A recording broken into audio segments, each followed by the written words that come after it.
اللہ صلی اللہ علیہ وسلم سارے انبیاء کے سردار تھے۔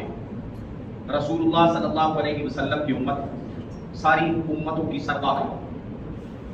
نبی مکرم صلی اللہ علیہ وسلم ساری کائنات کے، سارے انسانوں کے، سارے زمانوں کے نبی۔ اللہ رب العزت نے یہ اعزاز واحد آپ کو بخشا۔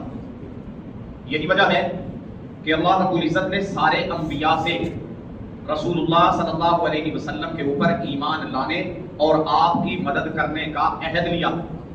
لَتُؤْمِنُنَّ بِهِ وَلَتَنْصُرُنَّ، اللہ نے قرآن میں ریکارڈ کا حصہ بنایا اور پھر کہا، انبیاء سے پوچھا کہ کیا یہ وعدہ پکا کرتے ہو؟ سب نے کہا ہم یہ پکا وعدہ کرتے ہیں۔ اللہ رب العزت نے انبیاء سے یہ عہد لیا کہ جب بھی میرا رسول آئے، پھر انبیاء کے پاس رسول صلی اللہ علیہ وسلم کب آئے، سب نے قصہ سنا ہوا ہے۔ سارے انبیاء کے پاس معراج کی شب میں اللہ رب العزت نے اپنے محبوب کو بھیجا، سارے انبیاء آئے۔ لیکن فتنہ و فساد کے زمانہ میں عموماً منفی باتیں ہی ذہنوں میں زیادہ آتی ہیں، سوالات اٹھتے ہیں کہ انبیاء کیسے آ گئے، ہم دنیا میں کیسے آ گئے؟ اللہ نے بھیجا نا، جس نے ہمیں بھیجا وہ سینکڑوں لاکھوں سال پہلے مرنے والوں کو اپنے محبوب کے لیے اکٹھا نہیں کر سکتا۔ اس کے لیے کوئی چیز غائب تو نہیں ہے کہ ماضی کا حصہ پرانا ہو گیا، اب ماضی میں جانا ممکن نہیں، وہ تو میرے اور آپ کے لیے ممکن نہیں۔ مستقبل میں جھانکنا ممکن نہیں، میرے اور آپ کے لیے ممکن نہیں۔ اللہ کے لیے تو نہ کوئی ماضی ہے، نہ حال ہے، نہ مستقبل ہے، سارا کچھ اللہ کے سامنے ہے۔ اللہ نے اگر اس میں سے چن کے سارے رسولوں کو اپنے محبوب کے پاس کھڑا کر دیا تو کوئی بعید بات نہیں ہے، یہ تو ہے ممکن بات ہے۔ بلکہ اب تو جدید سائنس وہ ماضی میں بھی جھانکتی، فلم بندی ہوئی، سی سی ٹی وی کیمرے نے کوئی چیزیں ریکارڈ کر لی، کیا سال بعد نہیں دیکھتے؟ اپنی سالگرہوں پہ، برسیوں پہ نہیں دیکھتے معاملات؟ اپنی شادی کی بنائی ہوئی ویڈیو نہیں دیکھتے کہ ماضی میں کیا کچھ ہوا تھا؟ کئی چیزیں، کئی باتیں وہ تو بعد میں پتہ چلتی ہیں۔ یہ اللہ رب العزت اپنی قدرتیں بھی دکھاتے ہیں اس کے ذریعے کہ تمہیں یقین آ جائے۔ ہر زمانے کا نبی جس زمانے میں آتے رہے، اس زمانے کے اعتبار سے نبی کو اللہ معجزہ دیا کرتے تھے۔ جیسے سیدنا عیسیٰ علیہ السلام کے زمانے میں طب اور حکمت یہ عروج پہ تھی، اللہ رب العزت نے ویسا ہی معجزہ دیا۔ ہاتھ پھیرا، پیدائشی نابینا تھا، ہاتھ پھیرا ٹھیک ہو گیا۔ برس کی بیماری تھی، جسم پہ ہاتھ پھیرا ٹھیک ہو گیا۔ دنیا میں ایسا کوئی حکیم، کوئی ڈاکٹر، کوئی ٹیکنالوجی ایسی نہیں وہاں ہاتھ پھیرو اور مریض تندرست ہو جائے۔ موسیٰ علیہ السلام کے زمانے میں جادو کا معجزہ، جادو کی لہر بہر تھی ہر طرف، جادو ہی جادو تھا، اللہ نے معجزہ بھی ویسا ہی دیا۔ عصا زمین پہ ڈالا، نگلتا چلا گیا ساری رسیوں کو۔ تو ہر نبی کو اس کے زمانے کے مطابق معجزہ ملتا، چونکہ اس زمانے میں رسول اللہ صلی اللہ علیہ وسلم کے زمانے میں سارا قیامت تک آپ ہی کا زمانہ ہے، اس میں سائنس نے ترقی کرنی تھی، اس لیے کچھ ایسے معجزات دیے گئے اور ایسی باتیں سامنے آئیں کہ سائنس اللہ کی قدرت کو ثابت کرتی چلی جا رہی۔ اللہ رب العزت نے اپنے محبوب صلی اللہ علیہ وسلم کے لیے سارے انبیاء کو اکٹھا کیا۔ اس میں کوئی یہ کہے کہ ان کی روحیں تھی، کوئی یہ کہے کہ ایسا تھا، لیکن اللہ کی قدرت سے وہ انبیاء اپنی روح اپنے جسم کے ساتھ آ جائے تو یہ ناممکن تو نہیں ہے۔ اس کو تو کوئی احمق بیوقوف ہی ناممکن کہہ سکتا۔ کچھ مستثنیات بھی تو ہوتی ہیں نا، اصول تو یہی ہے کہ اب قیامت کے دن ہی اکٹھا کیا جائے گا، لیکن قرآن مجید میں کئی لوگوں کے مر کے زندہ ہونے کے واقعات ہیں۔ اللہ رب العزت نے قرآن میں بیان کیا، سورہ بقرہ میں حضرت عزیر علیہ السلام کا نام نہیں ہے لیکن تذکرہ ہے، 100 سال تک اللہ نے موت دے کے رکھی، پھر زندہ کیا۔ سورہ بقرہ میں بنی اسرائیل نے جو گائے ذبح کی تھی وہ بھی ایک مردے کو زندہ کرنے کے لیے اللہ نے کروائی تھی۔ تو یہ مستثنیات تو ہیں۔ اگر اللہ نے اپنے محبوب کی خاطر ان اصولوں کے خلاف چل کے، اللہ اصولوں کا پابند نہیں ہے نا، اللہ نے اپنی قدرت کا اظہار کر دیا، سارے انبیاء کو اپنے محبوب کا مقتدی بنا دیا، ان کو 2 رکعتیں پڑھنے کا پابند بنا دیا، تو اس میں تو کوئی بڑی بات نہیں ہے، کوئی مشکل نہیں ہے، کوئی بعید نہیں ہے، ناممکن بات نہیں ہے۔ اللہ کی قدرت سے، اللہ کی جو طاقتیں ہیں محض ان کا اظہار تھا، اور چھوٹا سا اظہار ہے، کوئی بڑا نہیں ہے۔ اللہ کی قدرت کے لیے یہ کوئی بڑی بات نہیں، لیکن ہمارے لیے بڑی احساس کی بات ہے کہ ہمارے محبوب صلی اللہ علیہ وسلم سارے انبیاء کے امام بنے۔ اور پھر اللہ نے رسول اللہ صلی اللہ علیہ وسلم کے دنیا میں آتے ہی ایک کام آپ کے آنے کے ساتھ ہوا، ایک آپ کے جانے کے ساتھ ہوا۔ آپ کے آنے کے ساتھ نبوت کا دروازہ بند ہو گیا، اب کوئی رسول نبی نہیں بن سکتا۔ جنہوں نے بننا تھا وہ بن گئے، اب نہیں کوئی بن سکتا۔ رسول اللہ صلی اللہ علیہ وسلم کے بعد جھوٹا ہو سکتا ہے، مکار ہو سکتا ہے، کذاب ہو سکتا ہے، دجال ہو سکتا ہے، نبی نہیں ہو سکتا، نبی نہیں ہو سکتا۔ اور آپ کے جانے کے بعد جیسے ہی آپ نے وصال فرمایا اب اس کے بعد کوئی صحابی نہیں بن سکتا.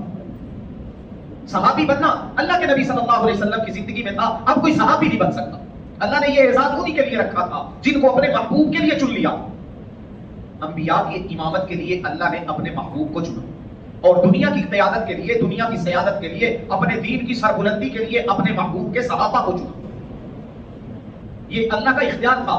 ان اللہ اختار علی, اللہ نے مجھے چنا ہے. واختار علی اصحابی, اور میرے لیے میرے صحابہ کو چنا ہے. صحابہ اللہ کے چنے ہوئے تھے.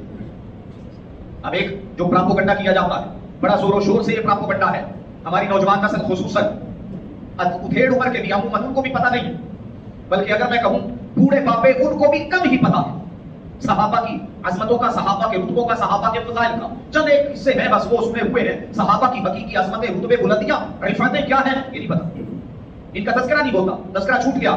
محمد رسول اللہ والذین معه اشداء علی الکفار رحماء بینہم, قرآن کا یہ بیان ہے, رحماء بینہم. لیکن تاریخ نے کیا ثابت کرنے کی کوشش کی ہے؟ جنہوں نے تاریخ کو بنیاد بنایا انہوں نے جنگ جمل, جنگ صفین, نہروان اور کربلا کا نام لے کر اشداء بینہم ثابت کرنے کی کوشش کی. قرآن تو کہہ رہا ہے رحماء بینہم, ایک طرف قرآن ہے آپس میں بڑے نرم دل. قرآن تو صحابہ کے بارے یہ کہہ رہا, اور تاریخ والے کہہ رہے ہیں آپس میں بڑی لڑائیاں لڑی. میں تاریخ مانوں گا, قرآن مانوں گا, قرآن مانوں گا. یہ اصول سمجھنا چاہیے. تو عموماً جواب پتہ کیا ہوتا ہے؟ کیا آپ جنگ جمل کا انکار کر سکتے ہیں؟ کون کر رہا ہے؟ کس نے کیا انکار؟ ہوئی, صفین ہوئی, نہروان ہوئی, واقعہ کربلا ہوا, بالکل ہوا. اللہ رب العزت نے قرآن میں پریڈکشن کر رکھی ہے وَإِن طَائِفَتَانِ مِنَ الْمُؤْمِنِينَ اقْتَتَلُوا, اگر دو گروہ آپس میں لڑ پڑیں, نبی کا قول ہو یا اللہ کا قول ہو, اس قسم کے اقوال یہ وقوع کی دلالت کرتے ہیں کہ ایسا ہونا ہے. یہ پیشین گوئی نہیں ہوتی ہے, ایسے ہو کے رہے گا. لیکن ساتھ ہی اللہ رب العزت نے کیا ارشاد فرمایا ابتدا کی سے, ان طائفتان من المؤمنین, ہوں گے ایمان والے, ہوں گے ایمان والے. حضرت طلحہ و زبیر اس کے مقابلے میں سیدنا علی رضی اللہ تعالیٰ. حضرت طلحہ جنتی ہیں کہ نہیں, اشرا مبشرہ میں. کیا آپس میں جب سامنے آ گئے ہم اللہ کے نبی کا دیا ہوا اعزاز ان سے چھین سکتے ہیں؟ میری اور آپ کی کیا حیثیت ہے کہ ہم ان کے رتبے متعین کرتے پھریں جن کو اعزاز رتبے اللہ کے نبی صلی اللہ علیہ وسلم نے دے دیے, اللہ کے حکم سے دیے. اگر خدا نہ خاصہ حضرت زبیر وہ شہید ہوتے یا حضرت طلحہ شہید ہوئے, کیا حضرت طلحہ جنتی نہیں رہے؟ بلکہ ان کو شہید کرنے والا جو حضرت سیدنا علی رضی اللہ تعالیٰ عنہ کی فوج میں تھا, حضرت سیدنا علی رضی اللہ تعالیٰ عنہ نے خود اس کو کہا کہ تم تو مجھے کہہ رہے ہو کہ خوشخبری ہو میں نے طلحہ کو شہید کر دیا, میں تمہیں جہنم کی خوشخبری سناتا ہوں. اللہ کے نبی نے کہا تھا جو طلحہ کو شہید کرے گا اس کو جہنم کی خبر دے دینا. اس لیے اگر جنگ جمل, صفین اور نہروان کو بھی دیکھنا ہے جن کے مابین ہوئی تھی, ان صحابہ کے اقوال کی روشنی میں دیکھیں, تاریخ دانوں کے اقوال نہیں, ان صحابہ کے کیا اقوال تھے اس کے بارے میں. پھر یہ ہوئی کیوں جنگیں؟ اس لیے کہ اللہ کے نبی صلی اللہ علیہ وسلم کے زمانے میں ایسے گندے لوگوں کا, ایسے سازشی لوگوں کا, ایسے حاسدین کا ہمیں سراغ ملتا ہے جو اسی تگ و دو میں رہتے تھے, اسی طاق میں رہتے تھے کہ ان مسلمانوں کو لڑایا جائے. وَاعْتَصِمُوا بِحَبْلِ اللَّهِ جَمِيعًا وَلَا تَفَرَّقُوا, یہ آیت کس موقع میں نازل ہوئی تھی میں بیان کر چکا ہوں, کم از کم 2 بار یہ قصہ میں نے بیان کیا ہوا ہے. شاس بن قیس مردود کمینہ یہودی تھا, بہت برا تھا. اس نے جب دیکھا کہ یہ جو اوس اور خزرج والے ہیں جو سالوں سے ایک دوسرے کے دشمن تھے, یہ تو بھائی بھائی بن گئے, اور ان کو بھائی بنایا اللہ رب العزت. اللہ رب العزت ان کو بھائی بھائی بنا دیا. لیکن آگ بھڑکائی اس نے عصبیت کی, آگ بڑھائی اس نے خاندانی چپکلش کی, ایک نوجوان کی خدمات حاصل کی. نتیجہ کیا نکلا؟ مہاجرین اور انصار آپس میں تلواریں لے کے آمنے سامنے آ. لیکن رسول اللہ صلی اللہ علیہ وسلم نے ایک بات ارشاد فرمائی تھی, کل کے درس میں, عصر کے درس میں یہ بات آئی تھی, النجوم امانۃ للسماء, ستارے آسمان کے لیے امن کا باعث ہے, یعنی اس کی بقا, آسمان باقی رہے گا, بقا کی ضمانت ستارے ہیں, جب تک ستارے ہیں آسمان کو کچھ نہیں ہوگا. وَأَنَا أَمَنَةٌ لِأَصْحَابِي, میں اپنے صحابہ کے لیے باعث امن. وَأَصْحَابِي أَمَنَةٌ لِأُمَّتِي, میرے صحابہ میری امت کے لیے امن کا باعث ہے.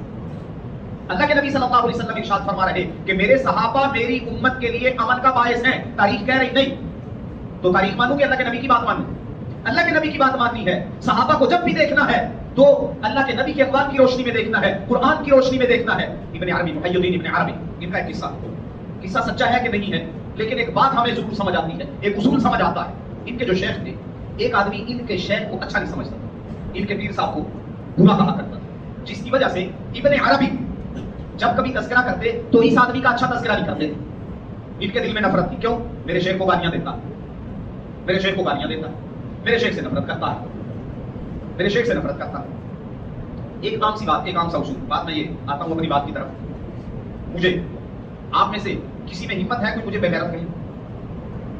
نہیں، کوئی کہہ کے دو دیکھ، میں کچھ نہ بھی کہوں تو انشاءاللہ ایسے لوگ موجود ہیں وہ خود ہی اس کا تھوڑا ٹھیک کر دیں گے، کیوں؟ لیکن میرے جو کلاس فیلو ہیں ہم ایک دوسرے کو پتہ نہیں کیا کچھ کہتے ہیں، وہ کہہ سکتے ہیں، کیوں؟ ہمارا کیلیبر الگ ہے، ہم ایک دوسرے کے کلاس فیلو ہیں۔ صحابہ آپس میں جو مرضی کہیں ایک دوسرے کو، ہم کون ہوتے ہیں فیصلہ کرنے والے؟ ہم کوئی ہوتے ہیں فیصلہ کرنے والے؟ ہم نہیں ہوتے۔ تو ابن عربی رحمۃ اللہ علیہ کو خواب آیا، رسول اللہ صلی اللہ علیہ وسلم نے پوچھا فلاں آدمی سے تمہیں نفرت ہے، کیوں؟ وہ میرے شیخ کو برا کہتا ہے، میرے شیخ سے اس کو نفرت ہے، مجھے بھی اس سے نفرت ہے۔ نبی صلی اللہ علیہ وسلم نے خواب میں پوچھا، اچھا یہ بتاؤ میرے بارے وہ بندہ کیا کہتا ہے؟ کہا جی آپ نے تو درود و سلام بھی بھیجتا ہے، آپ کی تعریفیں کرتا ہے، آپ کا تو ہمیشہ خیر سے تذکرہ کرتا ہے، اس کو مجھ سے محبت ہے کہ نہیں؟ ہاں ہے۔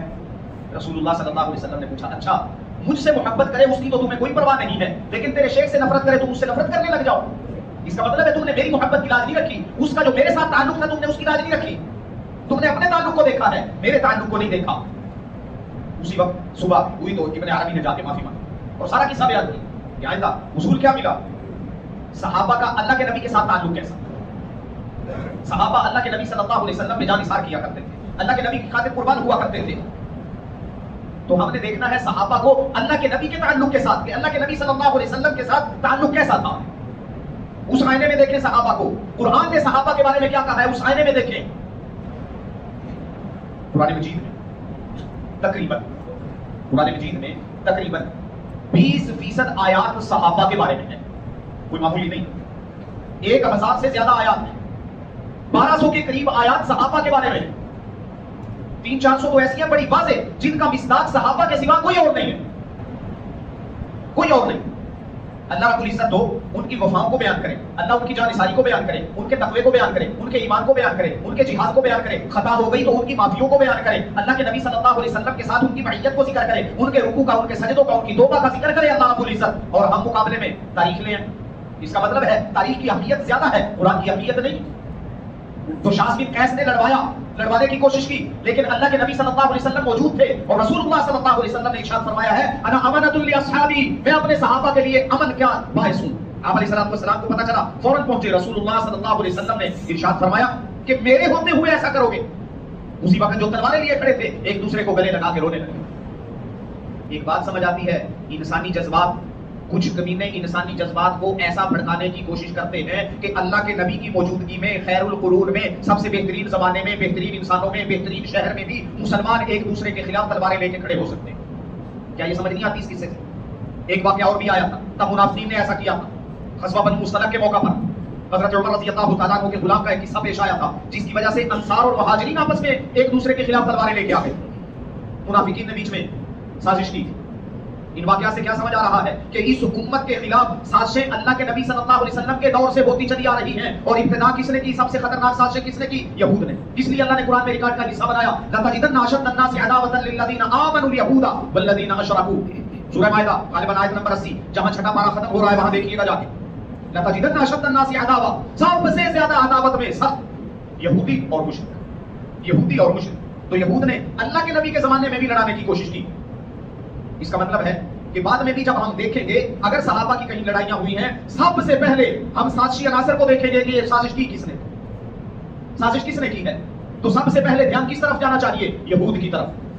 قرآن کے بیان کے مطابق بھی اور صورت واقعہ کے مطابق بھی، جو بات واقع ہو گئی تھی، صورت واقعہ سے مراد قرآن کی صورت واقعہ نہیں، جو واقعہ پیش آیا اس حالت وقوع کے مطابق بھی دیکھا جائے تو سب سے زیادہ سازش کرنے والے، مخالفت کرنے والے، دشمنی کرنے والے، حتیٰ کہ رسول اللہ صلی اللہ علیہ وسلم کے اوپر اپنے محلوں میں کم از کم 5 مرتبہ قاتلانہ سازش کرنے والے یہ یہودی تھے۔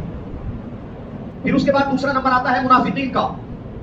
منافقین کا کلمہ پڑھنے والے، حاشا وکلا، اللہ کی قسم، اللہ کی قسم، اللہ کی قسم، صحابہ میں سے کوئی ایسا نہیں تھا جس کے دل میں منافقت تھی، اور اللہ کی قسم جن میں منافقت تھی ان میں ایمان نہیں تھا۔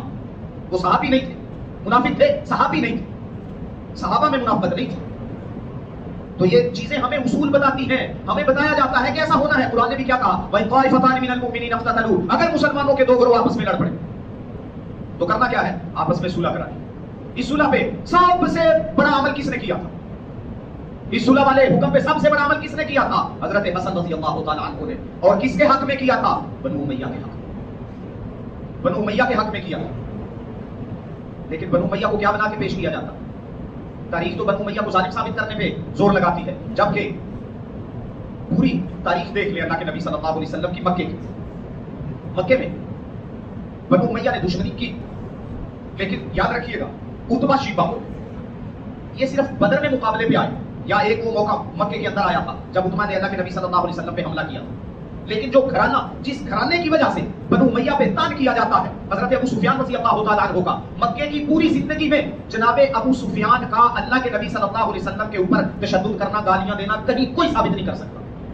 ہاں البتہ احد میں آیا، احزاب میں، خندق میں آیا، فتح مکہ تک سردار رہا. لیکن ان سارے واقعات میں، سارے معاملات میں ابو سفیان کے بیٹے معاویہ کا کوئی کردار نظر نہیں آیا. کسی ایک جنگ میں اللہ کے نبی صلی اللہ علیہ وسلم کے خلاف معاویہ بن ابی سفیان نہیں آئے. اس لیے حضرت حسن رضی اللہ تعالیٰ عنہ چونکہ وہ بنو ہاشم کے تھے، بنو ہاشم کے اور حضرت امیر معاویہ کے خاندان بنو امیہ کے سب سے زیادہ گہرے تعلقات ان کے آپس میں، سب سے گہرے تعلقات ان کے تھے آپس میں. لیکن آج کی تاریخ، آج کے اسکالر، آج کے سیکولر، آج کے لبرل، آج کے میڈیا ایکٹیوسٹ، سوشل میڈیا پہ ایکٹیو رہنے والے وہ کیا ثابت کرتے ہیں، اور یہ کیوں ثابت کرنے میں وہ کامیاب رہتے ہیں؟ کیونکہ ہمیں پتہ نہیں، ہم نے جاننے کی کبھی کوشش نہیں کی، ہم نے اصول کے مطابق پرکھا نہیں ہے. قرآن کا بیان ہے رحماء بینہم، قرآن کا یہ بیان نہیں کبھی بدل سکتا.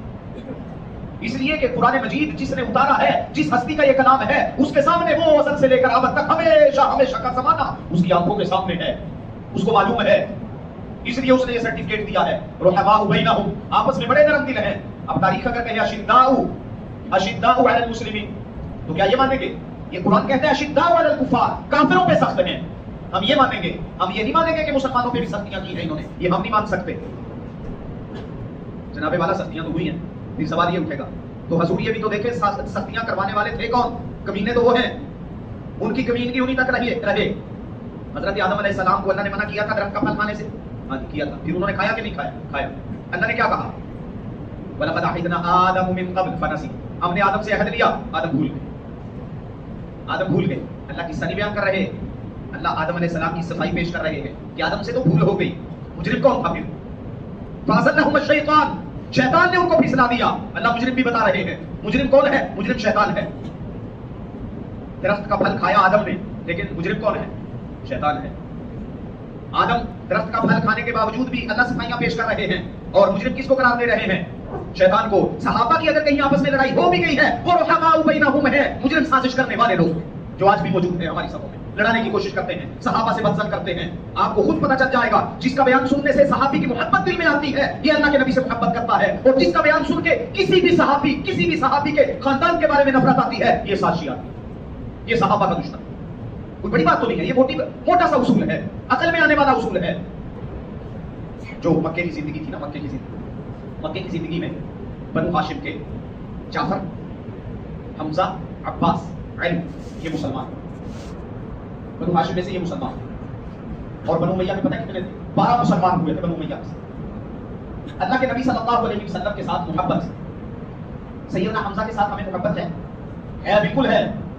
حضرت عباس کے ساتھ محبت ہے. ابو لہب کے ساتھ ہے؟ کیوں نہیں؟ چچا وہ بھی تھا، اس کے ساتھ محبت کر کے تو دکھائیں. کیوں؟ دار و مدار کیا ہے؟ ایمان دار و مدار ہے. دین کی محبت اصل محبت ہے، دین کی محبت اصل محبت ہے، یہ دار و مدار ہے. اس چیز یہ کچھ اصول ہمیشہ یاد رکھنے چاہیے. اللہ کے نبی صلی اللہ علیہ وسلم کے صحابہ کی نفرت جس کی وجہ سے آئے گی اس کو دشمن صحابہ تو کہا جا سکتا ہے، اس کو محب صحابہ نہیں کہا جا سکتا. اللہ کے نبی صلی اللہ علیہ وسلم نے ارشاد فرمایا نا، علی تجھ سے بغض نہیں کرے گا مگر منافق ہی، تجھ سے محبت نہیں کرے گا مگر ایمان والا ہی. اب سیدنا علی کا نام لے کے یہ بات تو بیان کی جاتی، لیکن ساتھ ہی یہ بات بھی ہے، علی 2 گروہ تیری وجہ سے ہلاک ہوئے. کون کون سے؟ ایک تجھ سے بغض رکھنے والا اور ایک تجھ سے محبت کرنے والا. محبت کرنے والا گروہ بھی ہلاک ہو جائے. کیوں؟ محبت کے نام پہ، حضرت علی کے ساتھ محبت کے نام پہ دوسرے صحابہ سے نفرت کر رہا ہے کہ نہیں کر رہا؟ کیا صحابہ کا وہ مجرم ہے کہ نہیں ہے؟ کیا اللہ کے نبی کا مجرم ہے کہ نہیں ہے؟ اللہ کے نبی کا مجرم ہے. جبکہ بعد والوں کے لیے حکم پتہ کیا ہے؟ قرآن میں ہے والذین جاءوا من بعدهم یقولون ربنا اغفر لنا ولاخواننا الذین سبقونا بالایمان. پروردگار ہمیں بھی جو ہم سے پہلے ایمان والے چلے گئے ان کو معاف کر. حضرت سیدنا ابن عباس رضی اللہ تعالیٰ عنہ سورہ حشر کی اس آیت کی تشریح میں فرماتے ہیں لوگوں قرآن کی آیت تمہیں کہہ رہی ہے اللہ کے نبی کے صحابہ کے لیے مغفرت کی دعا تو کرنا، کبھی ان سے نفرت نہ کرنا، کبھی ان سے نفرت نہ کرنا۔ قرآن میں اصول بیان ہوئے ہیں، قرآن کے اصولوں کو دیکھیں، حدیث کے اصولوں کو دیکھیں، پہلے قرآن ہے پھر حدیث ہے پھر صحابہ خود ہیں، صحابہ کے اپنے اقوال دیکھیں۔ تاریخ تو جھوٹ بولتی ہے زیادہ، تاریخ تو زیادہ جھوٹ بولتی ہے، اور تاریخ کے جھوٹ کا اس دور کے زمانے کے لوگوں کو زیادہ پتا ہے۔ بہت سارے جھوٹ اس زمانے میں پھیلے ہوئے ہیں جن کے کبھی سچ کا پتہ چل ہی نہیں سکتا، جبکہ صحابہ کا سچ ہی سچ بکھرا ہوا ہے ہر طرف، سچ ہی سچ بکھرا ہوا ہے ہر طرف۔ کسی صحابی کے اوپر جھوٹ کی تہمت نہیں لگائی جا سکتی، کسی صحابی کے اوپر جھوٹ کی تہمت نہیں لگائی جا سکتی۔ اس لیے صحابہ کی عصمتوں کو سمجھیے۔ انشاءاللہ العزیز پرسوں اتوار والے دن مغرب کے بعد، پرسوں اتوار والے دن مغرب کے بعد صحابہ کی عظمتوں رتبوں کے حوالے سے ہماری نشست ہوگی۔ ہم کوشش کریں گے ملٹی میڈیا پروجیکٹر میں ان آیات کو پیش کریں گے جن میں اللہ کے نبی صلی اللہ علیہ وسلم کے صحابہ کی خدمات کا، صحابہ کی عظمتوں کا، رتبوں کا، ان کی عبادات کا، ان کی معافیوں کا اللہ رب العزت نے تذکرہ فرما رکھا ہے۔ تو اس نشست میں خود بھی اور خصوصاً اپنے ان دوستوں کو جو سکول کالجز کے ہیں ان کو ضرور اس میں شرکت کی دعوت دیجیے گا۔ پرسوں بروز اتوار مغرب کی نماز کے فوراً بعد انشاءاللہ اللہ رب العزت سارے صحابہ کے بارے میں اپنے دلوں کو صاف رکھنے کی توفیق عطا فرمائے۔